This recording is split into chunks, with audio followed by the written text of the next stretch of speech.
Jocelyn mentioned something about Cypress Rose, kind of stepping back this morning. Luca recently hung out with one of Jess's friends. It was intimate all day. We call her Aunt Diana. And he talked to her and he realized he was talking and he started to cry. So he kind of opened up and then realized the situation, but then he overcame that and started to speak again, right? That's great. I mean, it was something like that we haven't seen in months. Right. So it was really nice. It's good to know that the progress that you make is progress that you make. Yeah. It doesn't just disappear. Yes. It builds on it. I was thinking about it with that young man that you gave the example of the doctoral program. Yeah. It's going to carry him so far. I mean, it wasn't long that we consulted, but I guess it was a couple years later. He reached out. He's like, "Hey, Dr. E, just wanted to let you know I'm staying out here in Colorado, and you're not going to believe it. The guy met my original. He's my roommate now, and we both have girlfriends, and we're about double." He's like, that was like, thank you so much. Yeah. Like years later, I hear from people, and it's like these things all made a difference, and it's never a regression. First of all, the bridge is fluid.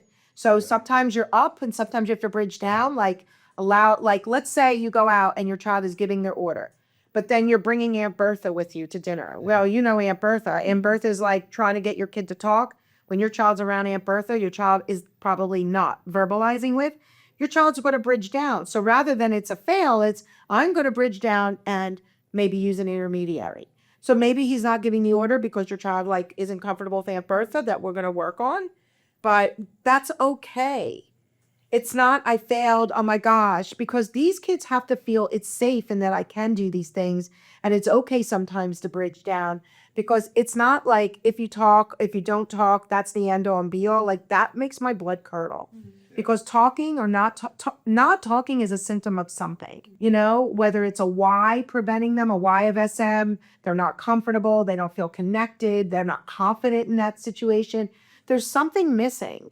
And sometimes they can't put their thoughts together to say it in the moment, right? So, I mean, you were going to say something to me, and then you went, oh my gosh, I lost my train of thought. Now, I didn't sit here and wait.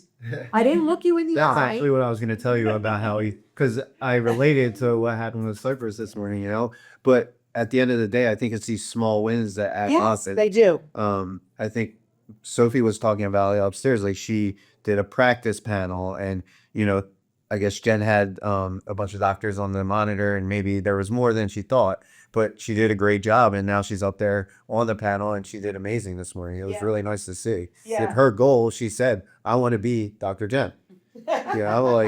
And that's, these kids can do anything. It's just about helping them get there. And we talk about this with Luca. The earlier we get him started in this program, the better it is for him to set him up for success. And, we want him to be able to be successful in school and show the world what he's The most rewarding thing for me is I've been doing this for so many years that these kids I saw when they were 5 and now they're adults. We have one here that I treated when she was 6. She's going to be a psychologist. I have a counselor here that I treated his sister, who's now a psychologist, but he was at the visits when he was 3. And I actually remember them. I have a patient that just graduated Harvard Law School. She's going to be going to Israel. I hope not right now. It's a little tough to get to fly there, but she's going to clerk for a lawyer there. She graduated Harvard. I remember seeing her. I used to call her, she would call herself Cousin It because she had her hair all over her face. I never saw her face in the very beginning. These kids become fully functioning individuals that reach their capacity. And I need to be clear on that. Okay. The majority of individuals with SM can become very confident social verbal communicators. There are individuals that have other reasons that compound their challenges, whether it's a learning challenge, whether it's being on the autism spectrum, which we have a lot of. We work a lot with families with kids with comorbidities. It seems like that's a specialty of ours because of that whole person approach. And so it isn't about treat to speak. We don't know how to do that. We assess to understand and develop the treatment based on your child's needs. And to me, you guys are everybody at this camp is flying. So I'm excited. I love this. CommuniCamp is my favorite thing to do. Not going to lie. I love it. Yeah, honestly, it's a blessing. And like you said, the capacity that we see at home, we just want everybody else to see. And, I think we can all relate to that. Well, you know me as Dr. E, right? Well, I'm that mother. Yeah. I'm the mother that had the little child that couldn't function outside the house, that sat in a fetal position in the back of her car, who's now a full-fledged doctor, married, about to have a baby. Yes, listeners, I am going to be a grandma. I am super excited. So, yeah. How can we quickly educate folks?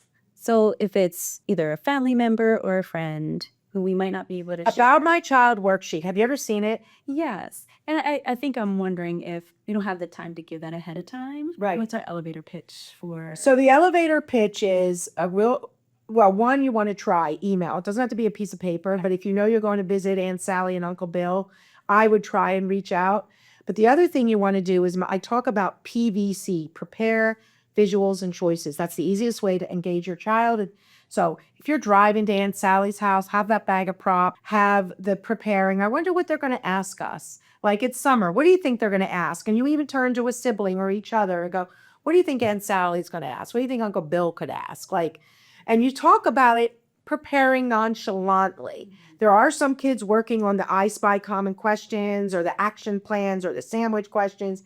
There's so many things they may be working on cognitively as they get older to be ready. But what I was going to say is that in the background, you want to say to Aunt Sally and Uncle Bill, hey, we're coming there. You know what? Focus on us at first. We're going to, so-and-so, like Cypress is going to have a bag of stuff. Maybe engage her with the bag so you're not looking right at her. Give like 5 bullet points. And you know what? Ask her what, is she going to camp or is she staying home this summer? Or are you going to, the beach or the pool this summer? Like some sort of question that you prepared them for behind the scenes, but you've prepared your daughter for as if a possible question. Now they're ready for it, but don't ask the first 15 minutes. And I'll give you the thumbs up when it's time to kind of engage. That's it. Something simple like that. The one thing I've noticed, not everybody that Luca interacts with is at the same level. Like I feel like, my one sister is really amazing at taking him aside and getting him to open up. But other people we come across aren't capable of doing that with him. So it just varies from person to person. So think about the triangle. So when you're walking around, you don't have time to educate, neighbor Bill or a neighbor Scott. And he's like, hey guys, what you doing this weekend? Remember we talked about the old you may have given the answer, or another person may have said, tell them what we're doing this weekend. Now the new you, if your child isn't talking directly to neighbor Scott, you might go, are we staying home or are we going to be going to the water park this weekend? Remember, staying home or going to the water park? No answer. Staying home, tell me. And you bring them into conversation by turning to them gently and just involving them. So those sorts of ways of just changing your kind of the way you talk with them and bringing them into even if you're at Aunt Sally and Uncle Bill's house and all of a sudden they ask the question that you were not thinking about. Like, hey, we're going to have dinner tonight. Are we going to have veal, Parmesan, or we're going to have, grilled chicken? And you didn't know that because life is such you don't. You just turn instead of she'll have grilled chicken or tell them what you want. You bring them into social communication if they're not able to talk yet to them. If they are, you let her go.